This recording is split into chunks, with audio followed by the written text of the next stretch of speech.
It has been reported that Dricus Du Plessis is out of his upcoming fight. So let's break it down, what that means for the UFC, what that means for Khamzat Chimaev, and what they do next at 185 pounds. And what sounds crazy is to say, firstly, reported, because this isn't 100% true and a 100% guarantee. The same as the fight between Dricus Du Plessis and Khamzat Chimaev. It isn't actually official yet. I don't really know what the UFC's game plan was in regards to keeping that for so long. I do believe they fumbled in the first half anyway by making the Sean Strickland-Dricus rematch. I don't quite think the energy and the steam was there for that. I don't think that was very necessary. I think we could have bypassed that and gone straight to Khamzat Chimaev. Now, there's a lot of people out there saying, does Chimaev even deserve the title shot? Has he done enough at 185 pounds? He doesn't even have a ranked win. His last win at middleweight was against Kamaru Usman, who is a welterweight and took it on short notice. So there's a lot of different narratives around this fight.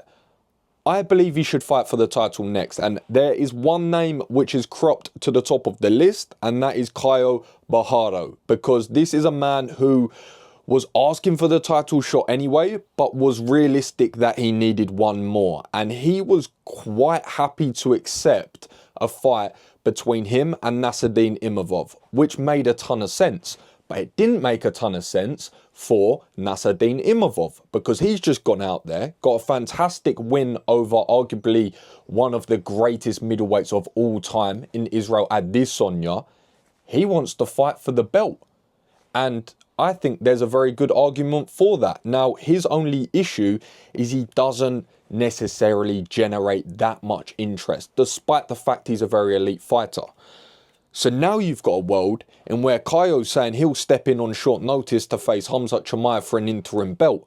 And now things are starting to get a little bit messy, because the question now becomes, firstly, is Dricus Du Plessis actually injured? It'd be funny if he turned around tomorrow and said, hold up, what's happening here? I'm absolutely sweet. I want to fight Khamzat Chimaev.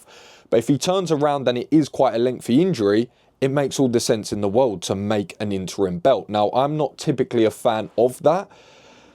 It just makes sense promotionally, because you now have a fight which is going to be much bigger when the champion actually comes back. Is everyone going to know that Dricus is still the champ and this is temporary? Sure. But there's still a belt to put up. Now, maybe the UFC don't want that because they'll have to pay out more pay-per-view points. Quite possibly. But there will be a bigger narrative. Maybe the UFC look at a fight between Khamzat and Caio and think, we think Khamzat's going to breeze that, and he's going to pick up a good win, and he's going to pick up a belt, and that fight is now going to be enormous. But it can also be quite risky. The interesting thing with Caio is he's a fun fighter. He's coming off the back of a very good win against Jared Cannonier, but he hasn't quite picked up that momentum that the rest of the fighting nerds have picked up, which is interesting because he is the team captain. He is the man that actually paved the way for the rest of the guys coming through Dana White's Contender Series, off 2 wins in the Dana White's Contender Series, and then staying undefeated in his tenure in the UFC, fighting some very good guys, and now I believe he's on a 7-8 fight win streak. But not many people are calling to see him fight weekly, which is a slight issue. So what do the UFC do? I think they make the Caio fight, but it is somewhat unnecessary, sure.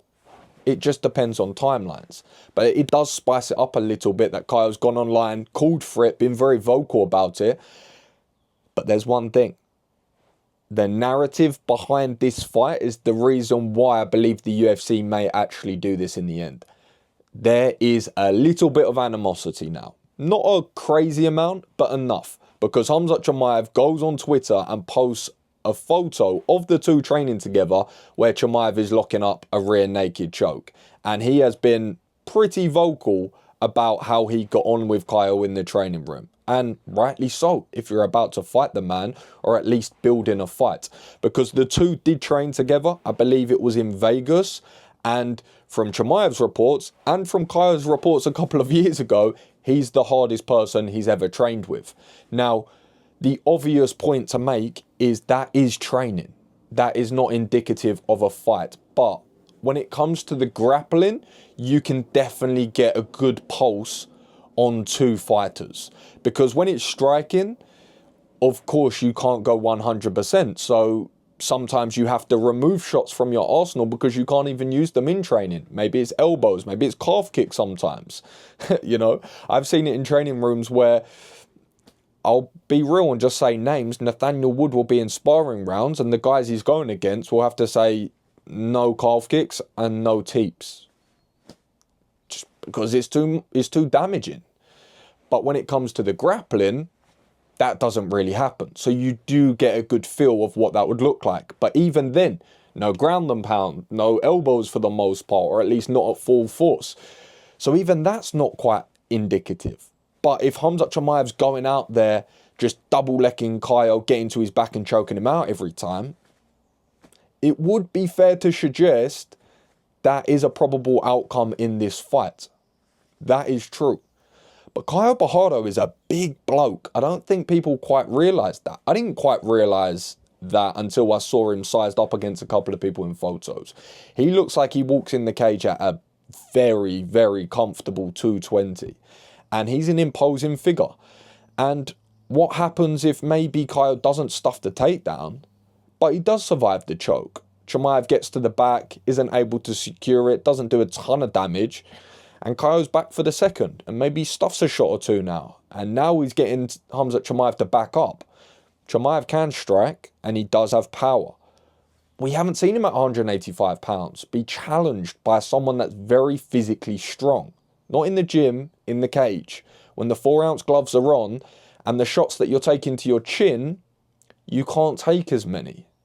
And it's quite uncomfortable that you're now moving backwards and you're finding it harder to shoot because we've got evidence to suggest that Caio can go 5 rounds against the elite in Jared Cannonier, who, by the way, has had infinite main events and is a flipping freak athlete himself.